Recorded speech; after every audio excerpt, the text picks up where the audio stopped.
నమస్కారం, ఇది సంగతికి స్వాగతం. మానవాళితో పాటు సమస్త జీవరాశులకు ఆవాసమైన భూమి విపరీతంగా వేడెక్కుతోంది.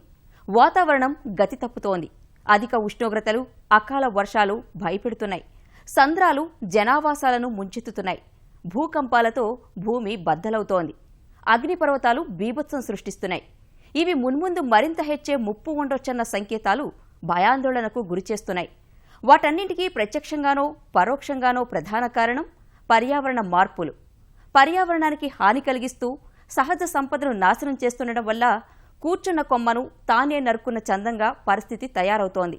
అందుకు ఉదాహరణ కరుగుతున్న రక్షణ కవచం ఓజోన్ పొర. ఆ నష్టం మరింత పెరిగి సూర్యుని నుంచి వెలువడే అతినీలలోహిత కిరణాలు నేరుగా భూమిని తాకితే జీవజాతి మనుగడ ప్రశ్నార్థకమవుతుంది. అందుకే ఆ రక్షణ కవచం పరిరక్షణ ఆవశ్యకతను గుర్తు చేసేందుకు సెప్టెంబర్ 16ను అంతర్జాతీయ ఓజోన్ పరిరక్షణ దినంగా నిర్వహిస్తున్నారు.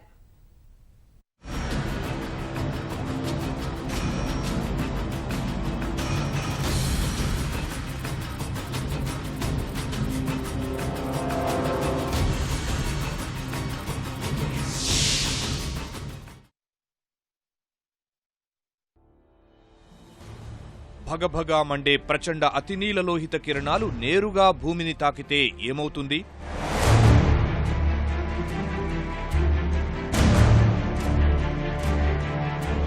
సుమారు ఓ 5-6 వేల సెంటీగ్రేడ్ ఉష్ణోగ్రత తీక్షణంగా కాల్చేస్తూ ఉంటే ఎలా ఉంటుంది?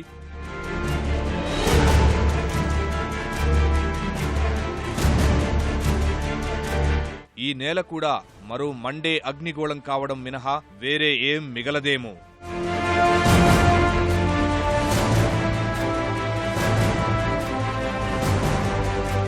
2012 యుగాంతం వంటి హాలీవుడ్ చిత్రాల్లో మాత్రమే కనిపించే విధ్వంసమే వాస్తవమైతే, అలాంటి ఊహకందని ఉత్పాతం నుంచి భూమండలాన్ని కాచి కాపాడుతున్నది ఓజోన్ పొర.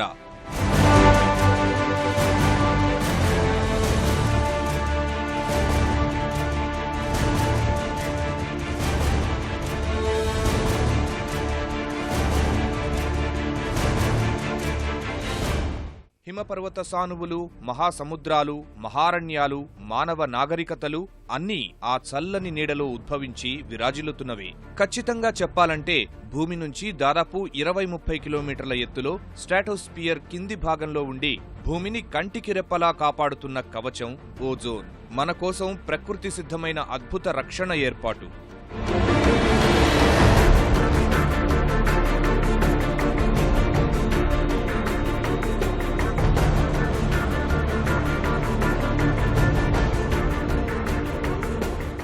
శాస్త్రవేత్తల అంచనాల ప్రకారం సూర్యగోళం ఉపరితల ఉష్ణోగ్రత భూమికి ఉన్న దూరం రీత్యా 5227 నుంచి 5727 డిగ్రీల సెంటీగ్రేడ్ వేడితో రవికిరణాలు భూమిని చేరాలి. అక్కడే ఓజోన్ కవచం సూర్య ప్రతాపం నుంచి భూమిని కాపాడుతోంది. సూర్యుడి నుంచి ఆ వేడిలో ఓజోన్ పొర 97 నుంచి 99% సంగ్రహించి పలుచని కిరణాలనే భూమిని చేరేలా చేస్తుంది. భూగోళం వేడెక్కి మండిపోకుండా మానవాళిని రక్షిస్తుంది. ఇది ప్రకృతి సిద్ధంగానే ఏర్పడిన సహజ వాతావరణ పొర. అయితే కొన్ని దశాబ్దాల క్రితమే భూమికి రక్షణగా ఉన్న ఆ ఓజోన్ పొర పలుచబడుతూ ఉండడాన్ని శాస్త్రవేత్తలు గుర్తించారు. పరిరక్షించుకోవలసిన ఆవశ్యకతపై ప్రపంచానికి హెచ్చరికలు పంపారు. ఆ నేపథ్యంలోనే ఐక్యరాజ్యసమితి ఏటా సెప్టెంబర్ 16ను అంతర్జాతీయ ఓజోన్ పరిరక్షణ దినంగా ప్రకటించింది.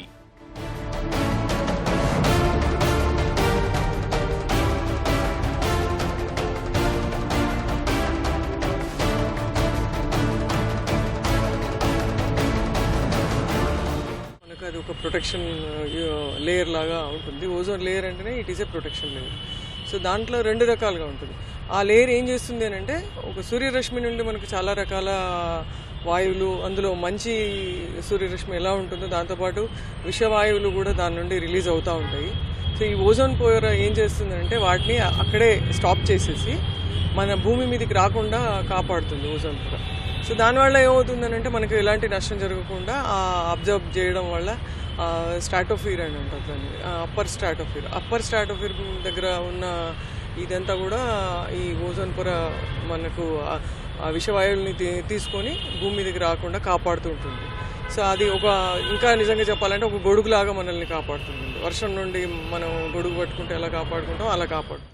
ఈ విపరిణామాలకు కారణాలు చాలా వరకు అందరికీ తెలిసినవే. ఇవాళ సర్వ మానవాళి మనుగడకు మూలాధారమైన ధరిత్రి దుఃఖిస్తోంది. అభివృద్ధి పేరిట సాగిస్తున్న వినాశనం రోజురోజుకీ తీవ్రమవుతోంది. పెరిగిపోతున్న జనాభా, పరిమితంగా ఉన్న సహజ వనరులు భయానక భవిష్యత్ చిత్రాన్ని కళ్ల ముందు ఆవిష్కరిస్తున్నాయి. ఆ క్రమంలోనే వాతావరణంలోకి విడుదలవుతోన్న కాలుష్యాల మోతాదు పెరుగుతోంది. వేల వృక్ష జంతు జాతులు అదృశ్యమవుతున్నాయి. చివరకు జీవజాలం మనుగడకు ప్రమాదకరమైన అతినీలలోహిత కిరణాలను అడ్డుకునే ఓజోన్ పొరకు చిల్లులు పడుతున్నాయి. అతినీలలోహిత కిరణాలు భూమిని తాకడం మళ్లీ పెరిగిపోతోంది. ఫలితంగా జన్యువులు, కళ్ళు దెబ్బతినడం, చర్మ క్యాన్సర్, విజృంభణ సహా సముద్ర జీవరాశిపై దుష్ప్రభావం పడుతోంది. మరోవైపు చూస్తే భూతాపంతో పాటు సముద్ర మట్టాలు అడ్డు అదుపు లేకుండా పెరిగిపోతున్నాయి. వాతావరణంలో విపరీత మార్పులు చోటు చేసుకుంటున్నాయి. అకాల వర్షాలు, వరదలు, ధ్రువ ప్రాంతాల్లోని మంచు శకలాలు కరగడం, ఎడారి దేశాల్లోనూ విపరీతమైన మంచు కురవడం లాంటి దుష్పరిణామాలు సంభవిస్తున్నాయి. ఎండవేడిమి, వడగాలులు, తుపాన్లు, వరదలు, భూకంపాలు, సునామీలు లాంటి ప్రకృతి విపత్తుల కారణంగా ఏటా ప్రపంచవ్యాప్తంగా లక్షలాది మంది ప్రాణాలు కోల్పోతున్నారు. వాటికి తోడు ఇప్పుడు సూర్యుడి నుండి వచ్చే అతినీలలోహిత కిరణాలను భూమిపైకి రాకుండా అడ్డుకొని జీవరాశిని రక్షించే ఓజోన్ పొరనైనా సంరక్షించుకోకపోతే భవిష్యత్తులో ఇబ్బందులు తప్పవన్న హెచ్చరికలు ఆందోళన కలిగించేవి. ఓజోన్ పొర ఎక్కడైతే పల్సన్ అయిందో అక్కడి నుంచి అతి నీలిలోహిత కిరణాలు అంటే అల్ట్రావైలెట్ రేస్ నేలకి చేరడం, అక్కడ ఫిల్టర్ కాకుండా అక్కడ ఆ స్థాయిలో ఆగిపోకుండా మనిషికి UVB రేడియేషన్ డైరెక్ట్గా చర్మం మీద పడడం, నేల మీద ఉండే పశుపక్షులు, మనుషులు, అట్లాగే చెట్లు, వీటన్నిటి మీద, పంట చేలు, వీటన్నిటి మీద వాటి ప్రభావం ఉండడం శాస్త్రజ్ఞులు గమనించారు. అది అంటార్క్టికా ఖండంలో కూడా గమనించారు. ఓజోన్ పొర పరిరక్షణ అవసరం గురించి ప్రపంచ ప్రజలకు అవగాహన కల్పించేందుకు 1995 నుంచి ఏటా సెప్టెంబర్ 16ని ఓజోన్ సంరక్షక దినంగా పాటిస్తున్నారు. నిజానికి ఇంత అద్భుతమైన ఓజోన్ రహస్యం అంతుచిక్కనిదేం కాదు. అదొక వాయువులతో కూడిన పొర. ఓజోన్ అణువులో 3 ఆక్సిజన్ పరమాణువులు ఉంటాయి. సాధారణంగా ఆక్సిజన్లో ఉండేవి 2 పరమాణువులే. కానీ మూడోది కలిసి O3గా మారడమే వాటికి ఓజోన్ గుణాన్ని కలిగిస్తుంది. భూమికి రెండో ఆవరణమైన స్ట్రాటో ఆవరణం దిగువన అవొక మందమైన పొరగా ఏర్పడి సూర్యుడి నుంచి వెలువడే అతినీలలోహిత కిరణాలను అడ్డుకుంటున్నాయి. ముఖ్యంగా ఓజోన్ పొర అల్ట్రావైలెట్ B కిరణాల ధార్మికత భూమిని చేరకుండా కాపాడుతుంది. అల్ట్రావైలెట్ B కిరణాలు నేరుగా తాకితే చర్మ క్యాన్సర్, కంటి వ్యాధులు సంభవిస్తాయి. అంటార్కిటిక్ ప్రాంతంలో ఓజోన్కు ఏర్పడిన పెద్ద రంధ్రాన్ని 1985లో గుర్తించారు. ఓజోన్కు చేటు చేస్తున్నది క్లోరోఫ్లోరో కార్బన్లు అన్న విషయాన్ని 1928లోనే శాస్త్రవేత్తలు కనుగొన్నారు. రిఫ్రిజిరేటర్లు, ఎయిర్ కండిషనర్లు, శీతల గిడ్డంగులు, ఇన్హేలర్లు, అగ్నిమాపక సామగ్రి నుంచి ఈ క్లోరోఫ్లోరో కార్బన్లు వెలువడుతున్నాయని గుర్తించారు. అంతకు ముందే ఓజోన్కు ముప్పు ఉందన్న విషయాన్ని 1977లోనే గుర్తించిన ఐక్యరాజ్యసమితి వివిధ దేశాలతో ఒప్పందాలకు నడుం బిగించింది. ఆ మేరకు 1987 ఆగస్టు 27న మాంట్రియల్ ప్రోటోకాల్ను తీసుకుని వచ్చారు. 1989 నుంచి ఒడంబడిక అమల్లోకి తెచ్చారు. అప్పటి నుంచి ఇప్పటి వరకు 8 సార్లు ఒప్పందానికి సవరణలు తీసుకుని వచ్చారు. ఐరోపా సమాఖ్య సహా 197 దేశాలు ఆ మాంట్రియల్ ప్రోటోకాల్పై సంతకాలు చేశాయి. ప్రజల్లో అవగాహన కల్పించేందుకు ప్రయత్నాలు చేస్తున్నారు. క్లోరోఫ్లోరో కార్బన్స్ కానీ, క్లోరోఫ్లోరో హైడ్రోకార్బన్స్ కానీ, క్లోరోఫ్లోరో బ్రోమోకార్బన్స్ కానీ, ఇవి అక్కడికి చేరినప్పుడు, ఆ పొర స్థాయికి చేరినప్పుడు అక్కడ ఉండే ఓజోన్ ఆక్సిజన్గా O2 అండ్ Oగా 2గా విడిపోతుంది. దాని ద్వారా మనకి ఓజోన్ పొర సన్నబడ్డం కానీ, చిల్లులు పడడం కానీ అవుతుంది, పల్చనబడ్డం కానీ అవుతుంది. అయితే ఈ ఓజోన్కి నష్టం చేసే పదార్థాలు మనకి భూమిలో మనం వాడే వస్తువుల్లోంచి విడుదలవుతాయి. ఓజోన్ పొరకు హాని చేసే కర్బన ఉద్గారాలను అదుపు చేయడమే మాంట్రియల్ ప్రోటోకాల్ ప్రధాన లక్ష్యం. ముఖ్యంగా క్లోరిన్, బ్రోమైన్ ఉండే ఉద్గారాలు, నైట్రస్ ఆక్సైడ్ వంటి కొన్నింటిని ఇంకా ఒడంబడిక పరిధిలోకి తీసుకుని రావాల్సి ఉంది. వాటిని మినహాయిస్తే ఒప్పందం పరిధిలోకి వచ్చే హానికర ఉద్గారాలన్నింటికీ గ్రూపులుగా విభజించి ఒక్కొక్కటే నియంత్రణకు నిర్దిష్ట కాల వ్యవధిని ప్రకటించారు. ఆ ప్రణాళికకు అనుగుణంగా ఫలితాలు సాధించి 2050-70 మధ్య నాటికి ఓజోన్ను 1980ల స్థాయికి పునరుద్ధరించాలని లక్ష్యం. అందుకోసం మాంట్రియల్ నిధిని ఏర్పాటు చేశారు. అభివృద్ధి చెందుతున్న దేశాలు మాంట్రియల్ ఒప్పందం అమలు చేసేందుకు కావలసిన ఆర్థిక సహకారాన్ని అందించడమే ఆ నిధి ఉద్దేశ్యం. ఇప్పటి వరకు ఒప్పందంపై సంతకాలు చేసిన 197 దేశాల్లో 147 ఆ ప్రమాణాలు అందుకున్నాయి. ప్రపంచం మొత్తంగా ఈ ఓజోన్ డిప్లెటింగ్ సబ్స్టెన్సెస్ అనేది రూల్స్ను ఏర్పరచడం జరిగింది. ఈ ఓడిఎస్ రూల్స్ ప్రకారము సంబంధిత కాలుష్య నియంత్రణ మండలి, పర్యావరణ మంత్రిత్వ శాఖ ఏం చేస్తుందంటే ఈ ఏదైతే హాలాన్లు ఇవన్నీ బంద్ చేశామన్నమాట. క్లోరోఫ్లోరో కార్బన్స్ ఏదైతే ఉన్నాయో రిఫ్రిజిరెంట్లు ఒకప్పుడు వాడేవాళ్ళము, ఇప్పుడు అన్నీ ఎకో ఫ్రెండ్లీ సిఎఫ్సీలు వాడుతున్నాం. మన ఏదైతే ఎయిర్ కండిషన్లో వీటిలో వాడుతున్నాము. హాలాన్స్ అనే కాంపౌండ్స్ ఉండేటి ఇంతకన్నా ముందు ఫైర్ ఎక్స్టింగ్విషర్లో వాడేవాళ్ళం, చిన్న చిన్న కార్లలో ఉండేటి. ఇప్పుడు అవన్నీ తీసేసి మనం వేరే different type of fire extinguisher వాడుతున్నాము. అంతర్జాతీయ సమాజం ఇంతగా ఎందుకు కలవరపడుతుంది అంటే ఉద్గారాలు పెరిగిన కొద్దీ ఓజోన్ పొర పలుచబడి భూతాపం ఇంకా ఇంకా పెరిగేందుకు కారణమవుతుంది. అందుకని జనం ఎంత పర్యావరణ స్పృహతో ఉంటే అంత మేలని హితవు పలుకుతున్నారు. లక్ష్య సాధన దిశగా మాంట్రియల్ ప్రోటోకాల్ కూడా ఫలితాలనిస్తోంది. 2015లో అమెరికా ఎన్విరాన్మెంట్ ప్రొటెక్షన్ ఏజెన్సీ విడుదల చేసిన అంచనాల ప్రకారం ఓజోన్ పొర పరిరక్షణ కోసం తీసుకువచ్చిన ఒప్పందం వల్ల అప్పటి వరకు 28 కోట్ల మంది చర్మ క్యాన్సర్ ముప్పు నుంచి తప్పించుకోగలిగారు. ఒక్క అమెరికాలోనే 15 లక్షల మందికి ప్రాణాపాయం తప్పింది. 4.5 కోట్ల మందికి కంటి చూపు సమస్యలు తప్పాయి. హైడ్రోఫ్లోరోకార్బన్స్ ను కట్టడి చేయాలని చెప్పడానికి మరో కారణం అవి కార్బన్ డైఆక్సైడ్ కంటే 10,000 రెట్లు ఎక్కువ భూతాపాన్ని పెంచేవి కావడమే. ఇవన్నీ మనం చేస్తున్నాం. అసలు మరి చేయకుండా ఎలా ఉంటాం అంటే డెఫినెట్గా మనము అవి ఉపయోగం అంటూ మనం చేస్తాం. కానీ ఏ లెవెల్లో చేస్తున్నాం అని అన్నది మనం చూసుకోకపోతే ఈ రకంగా ఎక్కువ ఎక్సెస్ రిలీజ్ వల్ల ఈ ఓజోన్ పొర దెబ్బతిని మనకు ఆ విషవాయువులు మన భూమి మీదకి రావడం వల్ల ఎన్ని రకాలుగా అంటే ఇది ఒక మన భారతదేశంకో, మన ఆంధ్రప్రదేశ్కో, మన తెలంగాణకో కాదు, మొత్తం ప్రపంచానికి ఈ నష్టం జరుగుతూ వస్తుంది. దీనివల్ల ఏంటి, ఇది రిపర్కేషన్స్ క్లైమేట్, ముందు గ్లోబల్ వార్మింగ్ అని వస్తుంది, దాని తర్వాత క్లైమేట్ చేంజింగ్ అని, ఇవన్నీ ఒక ఓజోన్ పొర ఒక్క డెప్లీషన్ వల్ల మనకు గ్లోబల్ వార్మింగ్ వస్తుంది. గ్లోబల్ వార్మింగ్తో క్లైమేట్ చేంజ్ ద్వారా ఏం వస్తుంది అని అంటే ఇప్పుడు మనం చూస్తున్నాం రకరకాలుగా వర్షాలు పడే సీజన్లో పడకుండా రకరకాలుగా ఆ చేంజెస్ వస్తాయి. ఓజోన్ కు చేటు చేసే ఉద్గారాల వల్ల భూతాపం పెరుగుతుండడం ఇప్పటికే అందరికీ అనుభవంలోకి వస్తోంది. ప్రధానంగా ఎయిర్ కండిషన్లు, రిఫ్రిజిరేటర్ల నుంచి వెలువడే ఫ్లోరోక్లోరో కార్బన్లు వాతావరణంలో విపరిణామాలకు దారితీస్తున్నాయి. ఓజోన్ పొరకు నష్టం చేకూరుస్తున్నాయి. ఈ ఏడాది ప్రపంచవ్యాప్తంగా భూమిపై ఉష్ణోగ్రతలు గణనీయంగా పెరిగి జులై అత్యంత వేడి నెలగా రికార్డు నెలకొల్పింది. 137 సంవత్సరాల్లో జులై నెలలో ఇంత తీవ్ర స్థాయిలో ఉష్ణోగ్రతలు ఎన్నడూ నమోదు కాలేదని అమెరికా జాతీయ సముద్ర వాతావరణ పర్యవేక్షణ సంస్థ ప్రకటించడం నానాటికీ పెరుగుతున్న భూతాప తీవ్రతను తేటతెల్లం చేస్తోంది. 20వ శతాబ్దపు సగటు ఉష్ణోగ్రతతో పోల్చితే ఈ జులైలో 1.57 డిగ్రీ సెల్సియస్ల ఉష్ణోగ్రత అధికంగా నమోదైంది. గత ఏడాది జులైతో పోల్చితే ఈ ఉష్ణోగ్రత 0.11 డిగ్రీ సెల్సియస్లు ఎక్కువ. వాతావరణ మార్పులకై ఏర్పాటైన అంతర్జాతీయ బృందం భూతాపంపై అధ్యయనం జరిపి 2100 నాటికి ప్రపంచవ్యాప్తంగా ఉష్ణోగ్రతల్లో పెరుగుదల 1.4 డిగ్రీల నుంచి 5.8 డిగ్రీల సెల్సియస్లుగా ఉంటుందని వెల్లడించింది. తక్షణమే భూతాపం తగ్గించకపోతే ధ్రువ ప్రాంతాల వద్ద మంచు కరిగి సముద్ర మట్టాలు గణనీయంగా పెరుగుతాయి. అందుకనే పారిస్ అంతర్జాతీయ వాతావరణ మార్పుల సదస్సులో అన్ని దేశాలు ముక్తకంఠంతో నినదించి అంగీకరించినట్లు భూతాపాన్ని కనిష్టంగా 1 డిగ్రీ సెల్సియస్ మేరనైనా పెరగకుండా నిలువరించాలి. ఆలస్యం, అలక్ష్యం చేస్తే ఋతువులు మరింతగా గతి తప్పి ప్రకృతి ప్రళయతాండవం చేస్తుంది. ఓజోన్ పొరను పరిరక్షించుకోకపోతే మానవ జాతితో పాటు సమస్త జీవజాలం మనుగడే ప్రశ్నార్థకమవుతుంది.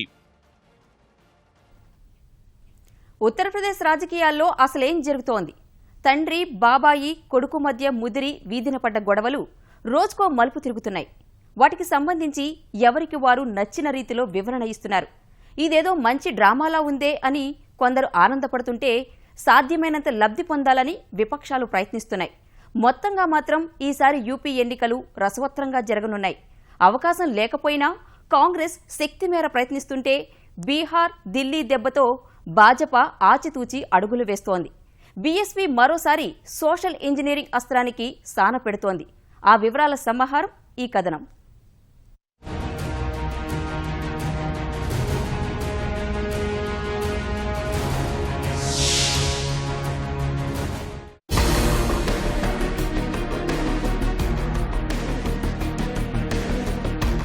అక్కడ ఓ పట్టుపడితే చాలు ఢిల్లీ పీఠానికి దాదాపు దగ్గరైనట్లే.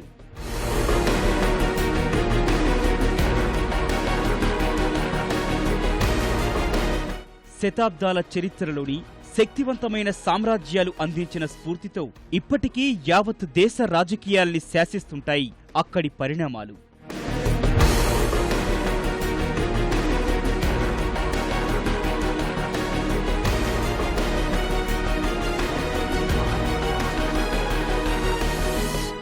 ఆ ఒక్కచోట రాజైతే చాలు కేంద్రంలో చక్రం తిప్పినట్లే అనేంతగా చెరగని ముద్ర వేశాయి ఉత్తరప్రదేశ్ పరిణామాలు. అందుకే అక్కడ ఓట్ల పండుగ వచ్చిందంటే దేశమంతా చాలా ఆసక్తిగా గమనిస్తుంది. సమీప భవిష్యత్తులో జాతీయ రాజకీయాలు ఎలా మారే అవకాశముందో ఒక అంచనాకొస్తారు.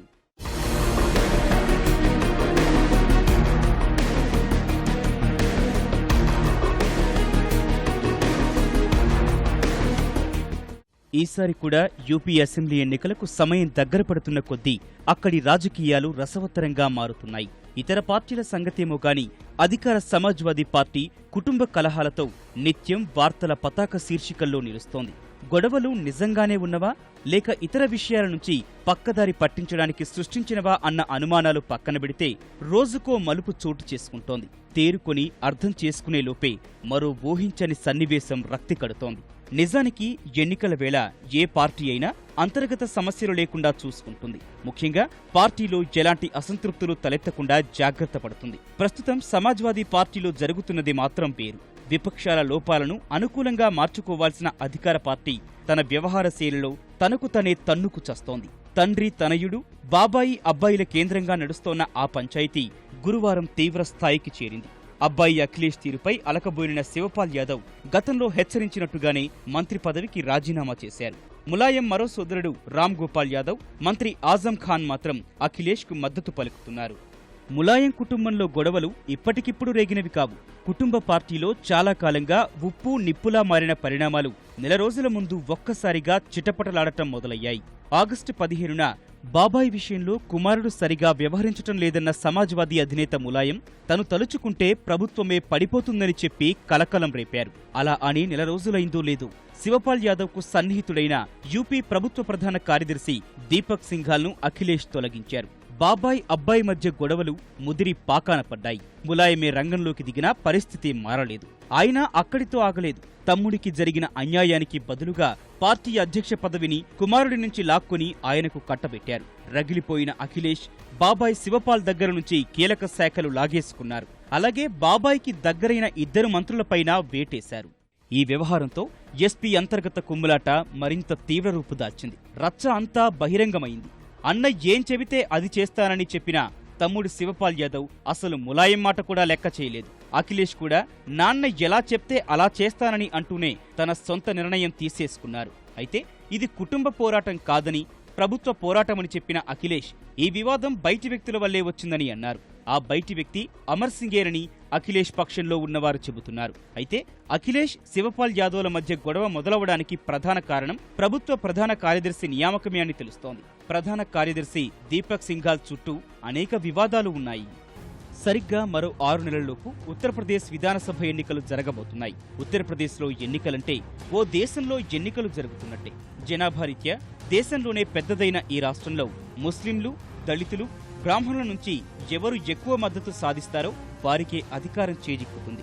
403 శాసనసభ స్థానాలకు జరుగుతున్న ఎన్నికల్లో పోటీ చేస్తున్న వాటిలో భాజపా, కాంగ్రెస్, సమాజ్వాదీ, బహుజన్ సమాజ్ పార్టీ ప్రధానమైనవి. వాటితో పాటు Rashtriya Lok Dal, NCP, TMC, PPI, MIM, Apna Dal వంటివి పోటీ పడుతున్నాయి. ఎన్ని పార్టీలు పోటీ చేసినా ప్రధాన పోరు మాత్రం సమాజ్వాదీ పార్టీ, బహుజన్ సమాజ్, భాజపా, కాంగ్రెస్ మధ్య నెలకొంటుంది.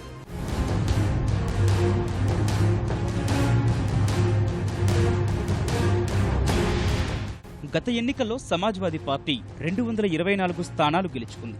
బహుజన్ సమాజ్ పార్టీ 80, భాజపా 47, కాంగ్రెస్ కు 28 స్థానాలు దక్కాయి. ఇతర పార్టీలు, స్వతంత్రులు కలిపి 25 స్థానాల్లో విజయం సాధించారు. లోక్సభ ఎన్నికల్లో మోదీ పుణ్యమా అని భాజపా హవా కనిపించింది. దాదాపు 71 స్థానాలు గెలుచుకుని రికార్డు సృష్టించింది. సమాజ్వాదీ పార్టీ కేవలం 5 స్థానాలతో సరిపెట్టుకుంది.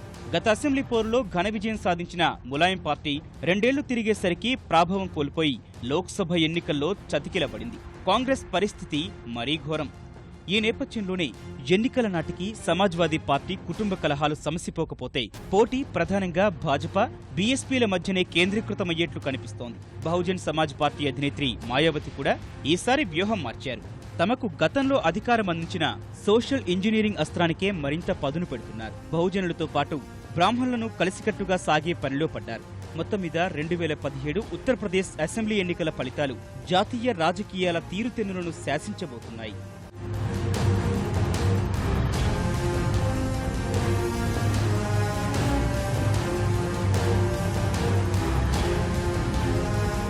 భాజపా సంగతికొస్తే ఇతర రాష్ట్రాల్లోని ముఖ్యమంత్రి అభ్యర్థిని ఇంకా ప్రకటించకపోవడం ఓ విధంగా పార్టీకి నష్టం కలిగించేదిగానే భావిస్తున్నారు. ఢిల్లీ, బీహార్ ఎన్నికల్లో పరాజయానికి అది కూడా ఓ కారణమని గుర్తు చేస్తున్నారు. అంచనాల ప్రకారమైతే భాజపా యూపీ అధ్యక్షుడు కేశవ్ ప్రసాద్ మౌర్య ప్రస్తుతం అక్కడ బలమైన అభ్యర్థిగా కనిపిస్తున్నారు. ఆర్ఎస్ఎస్ కూడా మౌర్యను అభ్యర్థిగా ప్రకటిస్తే బాగుంటుందన్న అభిప్రాయాన్ని వ్యక్తం చేస్తోంది. మౌర్యతో పాటు టెలికాం శాఖ సహాయ మంత్రి మనోజ్ సిన్హా, గోరఖ్పూర్ ఎంపీ యోగి ఆదిత్యనాథ్, లక్నవూ మేయర్ దినేష్ శర్మల పేర్లు వినిపిస్తున్నాయి. మొదట్లో కేంద్ర హోంమంత్రి రాజ్నాథ్ సింగ్ పేరు కూడా ప్రముఖంగా ప్రచారం జరిగినా ప్రస్తుతం ఆ విషయంపై ఎవరూ నోరు మెదపడం లేదు.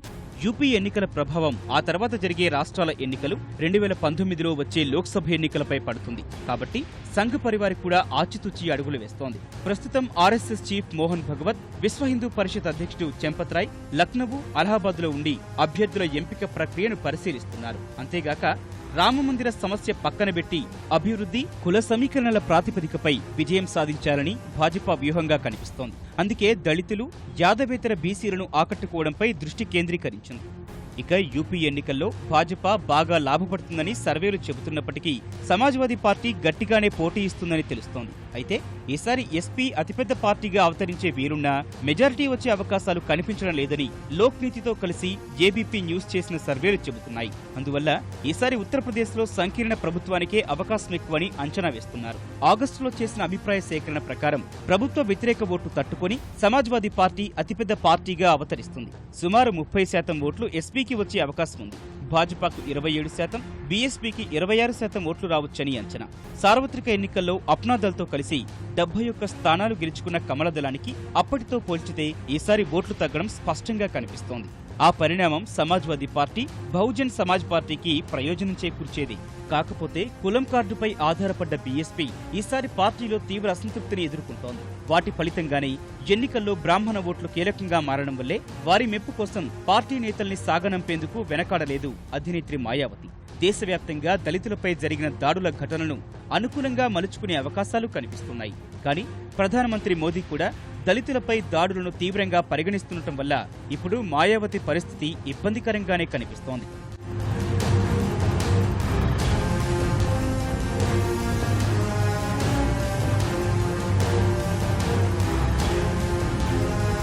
కాంగ్రెస్ పార్టీ పరిస్థితిలో మాత్రం ఎలాంటి మార్పు కనిపించడం లేదు. రాత మార్చుకోవడం కోసం ప్రచార వ్యూహకర్తగా ప్రశాంత్ కిషోర్ నియమించుకున్న పెద్దగా ఫలితం కనిపించడం లేదు. వారి ఉపాధ్యక్షుడు రాహుల్ గాంధీ చాయ్ పే చర్చకు పోటీగా కాటు సభలైతే వరుసగా నిర్వహిస్తున్నారు. వాటికి జనం బాగానే వస్తున్నా అవన్నీ ఓట్ల రూపంలో మారుతాయా అన్నదే ప్రశ్నార్థకంగా మారింది. ఇదే సమయంలో మాయావతిలానే కాంగ్రెస్ కూడా బ్రాహ్మణ ఓట్లపై కన్ను వేసింది. షీలా దీక్షిత్ను ఢిల్లీ నుంచి యూపీ రాజకీయాల్లోకి దిగుమతి చేయడానికి కారణమిది. ముఖ్యమంత్రి అభ్యర్థిగా ఢిల్లీ మాజీ ముఖ్యమంత్రి షీలా దీక్షిత్ను ప్రకటించిన కాంగ్రెస్ విజయానికి ఆమె ఏ మేరకు సాయపడగలరన్నది తేలాల్సి ఉంది. 2014 ఎన్నికల్లో కేవలం 2 స్థానాలకే పరిమితమైన కాంగ్రెస్ ఈసారి కూడా కేవలం 5% ఓట్లే పొందగలదని సర్వేలు చెబుతున్నాయి. ఇక్కడ ప్రశాంత్ కిషోర్ గురించి కొంత చెప్పుకోవాలి. గతంలో ఉత్తరప్రదేశ్లో కాషాయ దళానికి వ్యూహకర్తగా పనిచేసిన ప్రశాంత్ కిషోర్ ఈసారి కాంగ్రెస్ తరపున రంగంలోకి దిగారు. గతంలో నరేంద్ర మోదీ, నితీష్ కుమార్లకు అపార జనాదరణ కూడగట్టిన చరిత్ర ఆయనకుంది. కానీ ప్రస్తుతం ఆయన ఏర్పాటు చేసిన ఘాట్ సభల్లో మొదటి ప్రయత్నమే సభకు వచ్చిన వారు మంచాలు ఎత్తుకుని వెళ్లడంతో నవ్వుల పాలైంది. అవన్నీ లెక్కల్లోకి తీసుకుంటే కాంగ్రెస్ పార్టీకి 10 కన్నా తక్కువ సీట్లు వచ్చే అవకాశాలున్నాయంటోంది సర్వే. ఏబీపీ న్యూస్ సర్వే ప్రకారం యూపీలో సమాజ్వాదీ పార్టీకి 141 నుంచి 151 మధ్య సీట్లు వస్తాయి. అలాగే భాజపాకు 124 నుంచి 134 స్థానాలు, బీఎస్పీకి 103 నుంచి 113 సీట్లు వచ్చే అవకాశం ఉంది. సీ ఓటర్ చేసిన సర్వే ప్రకారం బీజేపీ, ఎస్పీలకు సమానంగా సీట్లొస్తాయని తేలింది. ఇలా సర్వేలో వచ్చిన ఫలితాలు 100% ఖచ్చితమని చెప్పలేం. అవి ప్రస్తుత పరిణామాల ప్రకారం అంచనా వేసినవి. కానీ అనూహ్యమైన మార్పులకు ఉత్తరప్రదేశ్ రాజకీయాలు పెట్టింది పేరు. ఎన్నికల వరకు వచ్చేసరికి పొత్తులు, సమీకరణాలు మారిపోతాయి. శత్రువులు మిత్రులుగాను, మిత్రులు శత్రువులుగాను మారిపోతారు. ఇక పోల్ మేనేజ్మెంట్ ఎలాగూ ఉంది. అందుకే అక్కడి పరిణామాలపై ఖచ్చితమైన అంచనాకు రావటం కష్టం.